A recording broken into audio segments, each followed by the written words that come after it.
कौसल्या सुप्रजा रामपूर्वा सन्ध्या प्रवर्तते उत्तिष्ठ नरशार्दूल कर्तव्यं दैवम्. Hello friends, welcome to rich diary. എല്ലാവർക്കും സുഖമല്ലേ? ഇന്ന് ഞാനൊരു ഡേ ഇൻ മൈ ലൈഫായിട്ടാണ് വന്നിരിക്കുന്നത്. ഞായറാഴ്ച ദിവസത്തെ ഒരു ഡേ ഇൻ മൈ ലൈഫ്. അപ്പോൾ ഇന്ന് എന്ന് പറഞ്ഞത് ഭയങ്കര ബിസി ആയിരുന്നു. ഒന്ന് നിന്ന് തിരിയാൻ പോലും സമയം കിട്ടാത്തത്ര ബിസി ആയിരുന്നു. ഇന്ന് ഡീപ്പ് ക്ലീനിങ്ങും ഒക്കെ ആയിട്ട് ഫുൾ ബിസി ആയിരുന്നേ. അപ്പോൾ വീടൊക്കെ അടിച്ച് തുടച്ച് വൃത്തിയാക്കണമെന്ന് കുറച്ച് ദിവസമായി വിചാരിക്കുന്നു. അടിച്ച് വരാറുണ്ട് ദിവസവും, പക്ഷേ ഡെയിലി ജോലിക്ക് പോകുന്നതുകൊണ്ട് തന്നെ എപ്പോഴൊന്നും തുടച്ചിടാനൊന്നും പറ്റാറില്ല. അപ്പോൾ മേലെയൊക്കെ നന്നായിട്ട് പൊടി പിടിച്ച് കിടക്കുന്നുണ്ട്. മേലെ നമ്മൾ ആരും അങ്ങനെ യൂസ് ചെയ്യുന്നില്ല, എന്തെങ്കിലുമൊക്കെ ആവശ്യത്തിന് പോകുന്നുള്ളതല്ലാതെ. പക്ഷേ ഈ പൊടി എവിടെ നിന്നാണ് വരുന്നതെന്ന് എനിക്കറിയില്ലേ.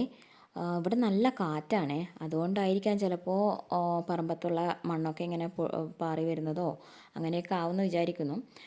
അപ്പോൾ ഇന്നലെ ഞാൻ വിചാരിച്ചത് പൂരി ഉണ്ടാക്കാമെന്നായിരുന്നേ, പൂരിയും ചിക്കൻ കറിയും. പക്ഷേ രാവിലെ നോക്കുമ്പോൾ ഓയിൽ തീർന്ന കാര്യം ഞാൻ മറന്നുപോയിരുന്നു. അതുകൊണ്ട് തന്നെ ചപ്പാത്തിയിലോട്ട് നമ്മുടെ പ്ലാൻ അങ്ങോട്ട് മാറ്റി. ചപ്പാത്തിക്ക് നന്നായിട്ട് കുഴച്ചെടുത്തു. അതിന് മുന്നേ ഞാൻ ചായക്ക് വെച്ചിട്ടുണ്ടായിരുന്നേ. എഴുന്നേറ്റ പാട് തന്നെ ചായ അവിടെ വെക്കും. അപ്പോൾ അച്ഛൻ എഴുന്നേറ്റ് കഴിഞ്ഞാൽ ഒരു ഗ്ലാസ് കട്ടൻ കുടിക്കുന്ന പതിവുണ്ട് അച്ഛന്. ഞങ്ങളൊന്നും രാവിലെ എഴുന്നേറ്റ പാടെ ചായ കുടിക്കാറില്ല.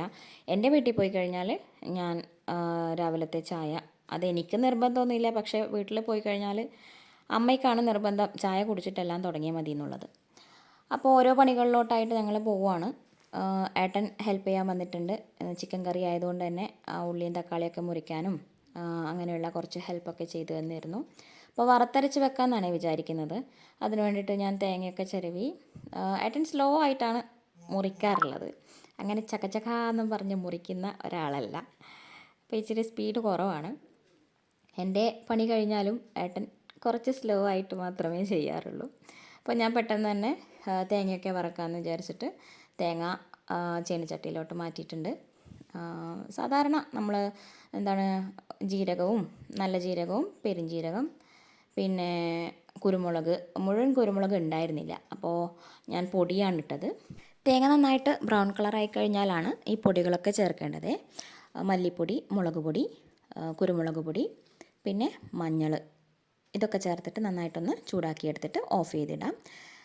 നന്നായിട്ട് തണിക്കണമെന്നൊന്നുമില്ല അരക്കാൻ വേണ്ടിയിട്ട്. ആ ഒരു ചൂടോടെ തന്നെ അരച്ചാലും കുഴപ്പമൊന്നുമില്ല. അതിനുശേഷം ഞാൻ തലേദിവസം ഫ്രീസറിൽ കയറ്റിയിട്ടുണ്ടായിരുന്ന ചിക്കൻ ഉണ്ടായിരുന്നു. അപ്പോൾ അതിൽ മഞ്ഞളും മുളകും ഉപ്പൊക്കെ ഇട്ട് പുരട്ടി വെച്ചു. എന്നിട്ട്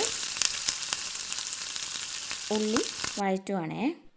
അതിലോട്ട് ഇഞ്ചി, പച്ചമുളക്, വെളുത്തുള്ളി അതൊക്കെ ചേർത്തിട്ട് നന്നായിട്ടൊന്ന് വഴറ്റിയെടുക്കുക.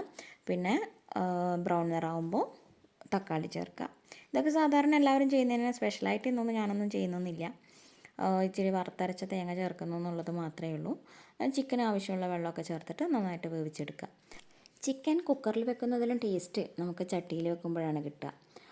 പക്ഷേ ഇന്ന് സൺഡേ ആയതുകൊണ്ട് തന്നെ എഴുന്നേക്കാൻ ഇച്ചിരി ലേറ്റായി. അപ്പോൾ എല്ലാവർക്കും വിശക്കുന്ന ടൈം ആയിട്ടുണ്ട്. അതുകൊണ്ട് കുക്കറിൽ വെച്ചതാണ്. ഇല്ലെങ്കിൽ നമുക്ക് ചട്ടിയിൽ വെക്കുന്നതാണ് നല്ല ടേസ്റ്റായിട്ട് കിട്ടുന്നത്. ചിക്കൻ വേവുന്ന സമയത്ത് ഞാൻ ചപ്പാത്തി പരത്തിയെടുക്കുവാണ്. നന്നായിട്ട് കുഴച്ചിട്ട് എത്രത്തോളം കുഴക്കുന്നോ അത്രത്തോളം നമ്മുടെ ചപ്പാത്തി സോഫ്റ്റ് ആവും. അപ്പോൾ മൈദയും ചേർത്തതുകൊണ്ട് തന്നെ ചപ്പാത്തിക്ക് നല്ല സോഫ്റ്റ്നെസ് കിട്ടിയിട്ടുണ്ടായിരുന്നേ. ചപ്പാത്തിയൊക്കെ ആക്കുമ്പോൾ ഞാൻ രാത്രിയിലും കൂടി ഉള്ളത് ആക്കി വെക്കും. അപ്പോൾ രാത്രിയിൽ ചെറുതായിട്ടൊന്ന് ആവി കയറ്റിയാൽ നല്ല സോഫ്റ്റായിട്ട് തന്നെ നമുക്ക് കിട്ടും. ഏട്ടനെ ആവി കയറ്റിയിട്ട് ചൂടാക്കുന്നതാണ് ഇഷ്ടം. പാനിലിട്ട് ചൂടാക്കുമ്പോൾ ഇച്ചിരി ഹാർഡാവും എന്നൊക്കെ പറഞ്ഞിട്ട്. അപ്പോൾ നമ്മൾ നേരത്തെ തേങ്ങ അരച്ച് വെച്ചിട്ടുണ്ടായിരുന്നേ, അത് കുക്കറിലോട്ട് നമ്മുടെ ചിക്കനിലോട്ട് ചേർത്തു. മല്ലിയിലൊക്കെ ഇട്ടിട്ട് നമ്മുടെ കറി റെഡി ആയിട്ടുണ്ട്. അടുത്തത് നമുക്കിനി പരത്തി വെച്ച ചപ്പാത്തി ചുട്ടെടുക്കാം. നല്ല പൊങ്ങി വന്നിട്ടുണ്ട്, നല്ല സോഫ്റ്റും ആയിരുന്നു, തിന്നാനും നല്ല ടേസ്റ്റ് ഉണ്ടായിരുന്നേ. നമ്മൾ ചെയ്യുന്ന ഒരു കാര്യം പെർഫെക്റ്റായിട്ട് കിട്ടുമ്പോൾ നമുക്ക് വല്ലാത്തൊരു സന്തോഷമാണ് ഉണ്ടാവുക അല്ലേ? ഇത് നോക്കിക്കേ, ഈ ചപ്പാത്തി തന്നെ ഇങ്ങനെ പൊങ്ങി വന്ന് നല്ല സോഫ്റ്റായിട്ടൊക്കെ കിട്ടുമ്പോൾ നമുക്ക് നല്ലൊരു സന്തോഷമാണ്, ഒരു സാറ്റിസ്ഫാക്ഷൻ ഉണ്ടാവും. അത് നമ്മളിനി ഫുഡിൻ്റെ കാര്യമായിക്കോട്ടെ, നമ്മുടെ ക്ലീനിങ്ങിൻ്റെ കാര്യമായിക്കോട്ടെ, എന്തായാലും നമുക്ക് നമ്മൾ ചെയ്യുന്ന കാര്യം പെർഫെക്റ്റ് ആകുമ്പോൾ ഒരു സന്തോഷം തന്നെയാണ് ഉണ്ടാവുക. ഇനി അടുത്ത പരിപാടിയിലോട്ടാണ്. അപ്പുറത്തെ ശ്രീചേച്ചി നമ്മുടെ മുത്താറിയില്ലേ, അത് ഉണക്കാനിട്ടിട്ടുണ്ടായിരുന്നു ഞങ്ങളുടെ മുറ്റത്തെ. അപ്പോഴാണ് ഞാൻ ഓർത്തത്, അയ്യോ ഞാനും ഇങ്ങനെ ഒരു സാധനം വാങ്ങി വെച്ചിട്ടുണ്ടല്ലോ എന്ന്. ഇത് വാങ്ങുന്ന പതിവില്ല. അപ്പോൾ ഒരു ദിവസം മാവേലി പോയപ്പോൾ അവിടെ കണ്ടതാണ്. കുറുക്ക് പോലെ കാച്ചാന്നൊക്കെ വിചാരിച്ചിട്ട് വാങ്ങിയതാണ്. പക്ഷെ പിന്നെ ഞാൻ ആ കാര്യമേ മറന്നുപോയി. അങ്ങനെ അതൊന്ന് കഴുകി വെയിലത്തിടാന്നൊക്കെ വെച്ചിട്ട് അങ്ങനെ ചെയ്തു. അതിനുശേഷം ഞാൻ ചോറൊക്കെ ഉണ്ടാക്കിയേ. നെയ്ച്ചോറാണ് ഉണ്ടാക്കിയത്. ഒരിക്കൽ ഞാൻ അതിൻ്റെ വീഡിയോ കാണിച്ചത് കൊണ്ട് തന്നെയാണ് പിന്നെ ഇതിലോട്ട് അത് ആഡ് ചെയ്യാഞ്ഞത്. ഇനി മേലെ ക്ലീനിങ്ങിൻ്റെ കാര്യത്തിലോട്ട് കിടക്കുവാണ്. 2 ആഴ്ച കൂടുമ്പോൾ അടിച്ചു വാരുമെങ്കിലും വീണ്ടും വീണ്ടും ഇങ്ങനെ പൊടി പിടിച്ചുകൊണ്ടിരിക്കും. ഇവിടെ നമ്മൾ യൂസ് ചെയ്യുന്നില്ലെങ്കിലും വല്ലാത്ത പൊടിയാണ്. എനിക്ക് തോന്നുന്നു ഇവിടെ എയർ ഹോളിലൂടെയൊക്കെ ഇങ്ങനെ കാറ്റിന് പറന്ന് വരുന്നതാണെന്ന് തോന്നുന്നു. അപ്പോൾ ഈ ഒരു സോഫ ഞങ്ങളുടെ പഴയ സോഫയാണ്, വെറുതെ കളയണ്ട എന്നുള്ളതിൽ അത് ഇവിടെ സെൻട്രൽ ഹാളിലെ മേലെ അങ്ങനെ ഇട്ടതാണ്. നമ്മൾ അത്യാവശ്യം മേലെ വന്നു കഴിഞ്ഞാൽ അവിടെ ഇരുന്ന് റിലാക്സ് ചെയ്യാനും അല്ലെങ്കിൽ തുണികളൊക്കെ വിരിച്ചിടാനും ഒക്കെ അങ്ങനെ ഉപയോഗിക്കുന്നതാണ്. ഇപ്പോൾ മേലത്തെ റൂമും സെൻട്രൽ ഹാളും ഒക്കെ ക്ലീൻ ചെയ്തു. ഇനി അടുത്ത പരിപാടി, ഇവിടെ കുറച്ച് ചെടികൾ വെച്ചിട്ടുണ്ടായിരുന്നു. പക്ഷേ ഭയങ്കര വെയിലായതുകൊണ്ട് തന്നെ ആ കുടത്തിലോട്ട് വെള്ളം ഒഴിച്ചാലൊന്നും കാണില്ല. 2 ദിവസം 3 ദിവസം കൂടുമ്പോഴൊക്കെ ഒഴിച്ചാലേ ആ ചെടിയൊക്കെ ഒന്ന് ഉണങ്ങാതിരിക്കുള്ളൂ. പിന്നെ ബിസിയായിരിക്കുന്ന സമയത്ത് തീരെ അത് ശ്രദ്ധിക്കാനും പറ്റാറില്ല. അങ്ങനെ മേലത്തെ ക്ലീനിങ് ഒക്കെ കഴിഞ്ഞു താഴോട്ടെത്തി. ഏകദേശം ചോറ് തിന്നേണ്ട സമയം ആയിട്ടുണ്ട്.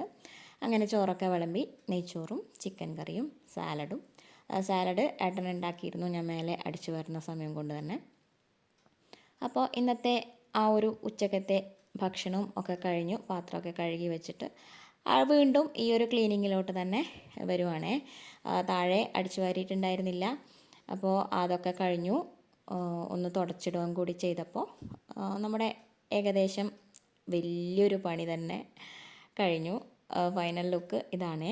റൂമൊക്കെ ഒന്ന് ക്ലീൻ ചെയ്തു. നല്ല വൃത്തിയിൽ അടുക്കി പെറുക്കി വെക്കുമ്പം തന്നെ നമുക്ക് നമ്മളുടെ വീട്ടിൽ എന്താ പറയുക, നല്ലൊരു പോസിറ്റീവ് എനർജി ഉണ്ടാകും. ആ അടിച്ചു വാരി കഴിഞ്ഞാൽ തന്നെ നമ്മളുടെ വീട് കാണാനും ആ ഒരു പോസിറ്റീവ് എനർജി നമുക്ക് ഇങ്ങനെ കിട്ടിക്കൊണ്ടേയിരിക്കും. നമ്മുടെ പണിയൊക്കെ കഴിയുമ്പോൾ തന്നെ ഏകദേശം വൈകുന്നേരം ആയിട്ടുണ്ടേ. ഇനിയിപ്പോൾ കുളിച്ച് വിളക്കൊക്കെ വെച്ച് പ്രാർത്ഥിച്ച് അങ്ങനെ ഇന്നത്തെ വ്ളോഗ് ഇവിടെ അവസാനിക്കുന്നു. എല്ലാവർക്കും താങ്ക് യു.